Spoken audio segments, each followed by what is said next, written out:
व्यास जी महाराज 17 पुराण लिख चुके थे पर शांति नहीं थी। वेद व्यास जी भगवान के 17वें अवतार, 17 पुराण लिख चुके, शांति नहीं मिली। तब नारद जी कीर्तन करते एक दिन पहुंच गए, नारायण नारायण। व्यास जी नमस्कार प्रणाम, चरणों में दंडवत।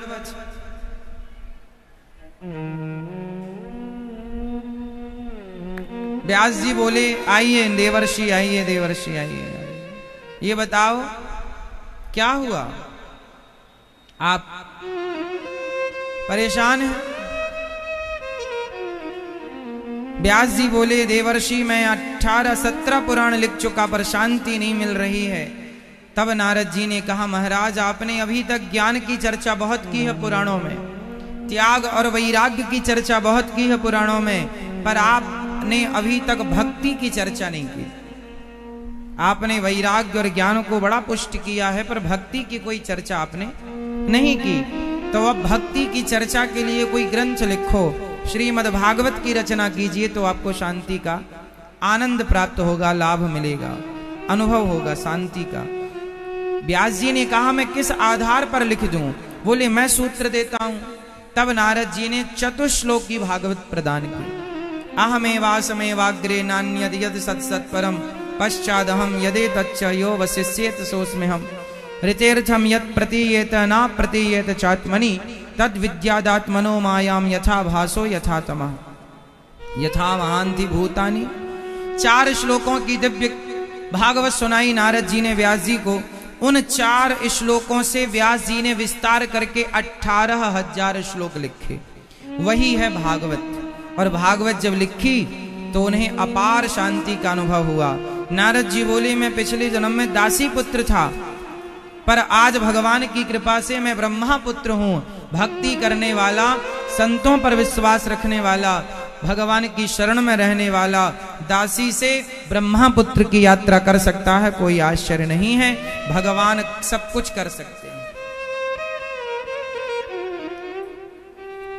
भगवान आपको कुछ भी बना सकते हैं। राजा को रंक और रंक को राजा। भगवान का चुटकियों का काम है ये सब। भगवान के पलक झपकते ही ब्रह्मा बदल जाते हैं। श्री व्यास जी महाराज को नमस्कार करके देवर्षि चले गए और व्यास जी महाराज ने भागवत की रचना की और शुरुआत महाभारत से उन्होंने की। महाभारत, भागवत जी की शुरुआत कहां से है? महाभारत से। पहले ही महाभारत को रख दिया ताकि पहले आप महाभारत को समझ लो, फिर भगवान को समझना। कृष्ण को समझने के लिए महाभारत को समझना पड़ेगा। कृष्ण को समझने के लिए पहले महाभारत समझो। जब महाभारत समझ लोगे तब वो माखन चुराता हुआ कन्हैया तुम्हें समझ में आएगा। तुम डायरेक्ट माखन चोर की कथा सुनोगे तो भगवान को तुम समझोगे ये तो चोर है। पर पहले महाभारत के बारे में जान लोगे तो समझ लोगे नहीं नहीं ये भगवान है, वो तो लीला कर रहा है। इसलिए भागवत को कहां से शुरू किया? कृष्ण को समझाना है, कृष्ण के बारे में कहना है। तो कृष्ण के बारे में माखन चोरी की लीला बाद में कहो, पहले उनके महाभारत की लीला कह डालो कि वो कैसे थे। इसके बाद जब माखन चोरी की लीला कहोगे तो लोगों की समझ में आएगा। पहले ही किसी से कह दो कि हमारे भगवान घर में जा जाके चोरी करते थे, लोग हंसेंगे तुम्हारा भगवान चोर था क्या? इसलिए माखन चोरी लीला के पहले भगवान ने गिरिराज जी उठाया ताकि दुनिया को ये बता सकूं कि जो गिरिराज जी उठा सकते हैं वो माखन चोरी नहीं, माखन चुराने के बहाने गोपियों को दर्शन देने के लिए जाया करते थे। जो गोपियां घर से, उस जमाने में जो गोपियां घर से नहीं निकल पाती थीं, जो घर पे ही रह के काम धंधा करती थीं, वो घर से बाहर जाने की, पहले के लोग आज जितनी आज़ादी से लोग घूमते हैं, पहले के जमाने में स्त्रियां घर पे ही ज्यादा अच्छे से रहा करती थी। आज के जमाने में ज्यादा घूमने के चक्कर में कोई चाकू से मार रहा है, कोई पत्थर पटक रहा है। इसलिए पहले के जमाने में स्त्रियों को, लड़कियों को माँ बाप समाज की बुरी दृष्टि ना पड़ जाए हमारी बहन बेटियों पर, इसलिए वो घर के अंदर ही रखा करते थे। क्योंकि समाज की बुरी दृष्टि। फिर समाज के लोगों ने सोचा कि नहीं, स्त्रियों को घर के अंदर रखना ठीक नहीं है, थोड़ा उनको बाहर भी जाने दिया जाए। तो घूंघट डाल के जाओ बेटा, तुम्हें कोई देखे ना, तुम्हारी सुंदरता पर कोई लट्टू ना हो जाए, तो घूंघट डाला। फिर देश 21वीं सदी में आते आते घूंघट तो क्या, अब तो कपड़े भी उतरने लग गए। अब तो कपड़े भी ठीक से नहीं लोगों से पहने जा रहे। तो समय बदल रहा है, समय के हिसाब से बदलाव ठीक भी है, लेकिन समय के हिसाब से बदलाव ठीक तो है, लेकिन कोशिश ये करना कि कहीं आज के इस परिवेश में आप अपने संस्कार ना गवा दें। क्योंकि आपकी सुंदरता ना तो आभूषणों से है, ना तो आपकी सुंदरता ज्यादा और कम कपड़ों से है। आपकी सुंदरता यदि है तो केवल आपके संस्कारों से है। इसलिए संस्कार जो आज्ञा करें वो काम करना चाहिए। आपकी संस्कृति, आपके संस्कार जो आपको इजाजत दें वो काम आप करो, जो मना करें वो मत करो। क्यों जी? तो जो स्त्रियां घर पे ही रहा करती थी, उनकी भी इच्छा थी कि मैं भी एक बार कृष्ण को देखूं। तो अब कृष्ण को देखने वो घर से मर्यादा थी, निकल नहीं सकते। पहले के जमाने में जेठ के सामने बहू नहीं जाती थी, अब तो जेठ के संग सेल्फी लेती है। एक जमाना था कि बहू जेठ के सामने नहीं खड़ी होती थी। ये जमाना किस किस ने देखा है? देखा है। आजकल तो हमने देखा है कि बहू जेठ के गले लग जाती है।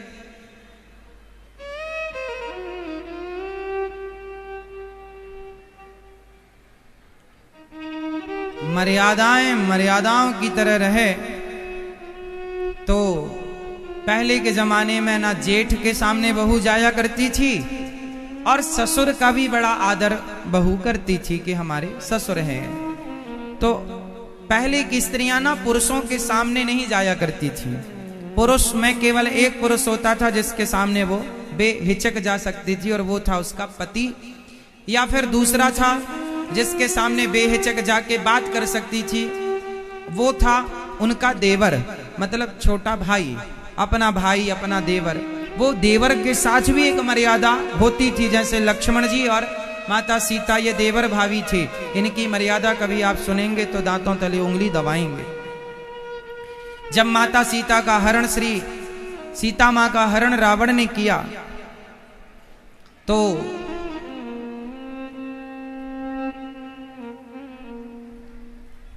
सुग्रीव के पास माता सीता ने कुछ ऊपर से आभूषण अपने फेंक दिए निशानी के तौर पे, तो सुग्रीव को मिल गए। तो सुग्रीव ने राम को दिखाया कि ये माता सीता ने आभूषण फेंके हैं, आप पहचान लो। तो राम जी ने लक्ष्मण जी से पूछा, लक्ष्मण तुम पहचानो कि क्या ये सीता के आभूषण हैं? तो लक्ष्मण जी ने कहा, प्रभु यदि पायल हो तो मुझे दिखाओ, मैं सिर्फ माता सीता की पायल पहचानता हूं। क्यों? तुम बैंदी नहीं पहचानते क्या? तुम कान के झुमके नहीं पहचानते क्या? तुम गले का मंगलसूत्र नहीं पहचानते क्या लक्ष्मण? लक्ष्मण जी ने कहा, भैया, राम जी से कहा, भैया आज तक मैंने माता सीता के मुख को नहीं देखा, हमारी माँ कैसी दिखती हैं, उनके गले में हार कौन सा है और माथे पर बैंदी कौन सी है और कानों पर कुंडल कौन से हैं, बाले झुमके कौन से हैं, मैं केवल पांव में बंधी पायल देखता हूं। क्यों लक्ष्मण, तुमने क्यों नहीं देखी? क्या बताऊं भैया, मेरी नजर माता सीता के चरणों से ऊपर आज तक कभी गई ही नहीं। ये देवर है, ये देवर है जो सीता माँ को अपनी माँ मानते हैं और चरणों के ऊपर कभी नजर नहीं डाली। ये तब का देवर था। और आज का देवर, आज के देवर भी ठीक है, बस एक मर्यादाएं जो थी वो सबके लिए थी और वो सबके लिए हितकारी थी। माता सीता साथ में थी प्रभु के, पर लक्ष्मण जी ने नहीं देखा। पायल को पहचानते थे, उंगलियों में जो माताएं पहनती हैं पांव में वो पहचानते थे, उसके सिवा कुछ नहीं। सिर्फ चरणों का दर्शन। इसलिए स्त्रियों के चरणों का दर्शन करना चाहिए, स्त्रियों के मुखमंडल का दर्शन नहीं करना चाहिए। जो भी संत होते हैं, जो भी अच्छे सज्जन लोग होते हैं, जब वो किसी स्त्री से बात करते हैं, पर स्त्री से, तो वो उनके चरणों को देख कर ही बात करते हैं, उनके मुख को नजरों से नजरें मिलाकर बात नहीं करते। इसका भी एक साइंटिफिक रीजन मैं आपको बता दूं। क्या है? स्त्रियों के पांव में लगता है माहौर। माहौर समझते हैं? माहौर लगता है, स्त्रियों के पांव में लगता है माहौर, जो कि लाल होता है, हल्का सा पिंक गुलाबी होता। और स्त्रियों की आंखों में लगती है काजल, जो काली होती। समझना, स्त्रियों की आंखों में काला काजल लगता है और स्त्रियों के पांव में लाल माहौर लगता है। लाल माहौर अग्नि का स्वरूप, लाल रंग अग्नि का सूचक होता है। तो स्त्रियों के चरण देखने की परंपरा रही है कि आप स्त्रियों के चरण देख सकते हैं, मुख नहीं देख सकते। क्यों? मुख देखने से गड़बड़ हो सकता है। चरण देखेंगे तो उनके चरणों में लगी लालिमा माहौर की आपके हृदय को भी लाल करके, और जित देखूं तित लाल, लाली देखन मैं गई, मैं भी हो गई लाल, लाली मेरे लाल की, जित देखूं तित लाल। तो लाल, वो लालिमा, वो ईश्वर, वो लक्ष्मी की लालिमा मान ली जाती है कि ये हमारी माँ भगवती के चरण हैं। लक्ष्मी राधा रानी के चरण मानकर आप दर्शन कीजिए स्त्री का।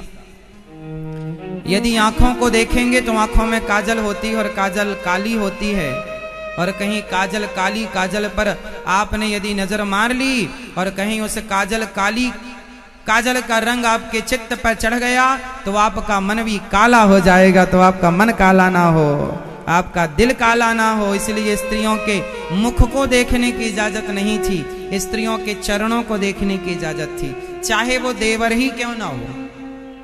भाभी के चरण ही देखो, मुंह ना देखो। लेकिन आजकल मुंह की क्या कहे, आदमी शरीर दिखा रहा है।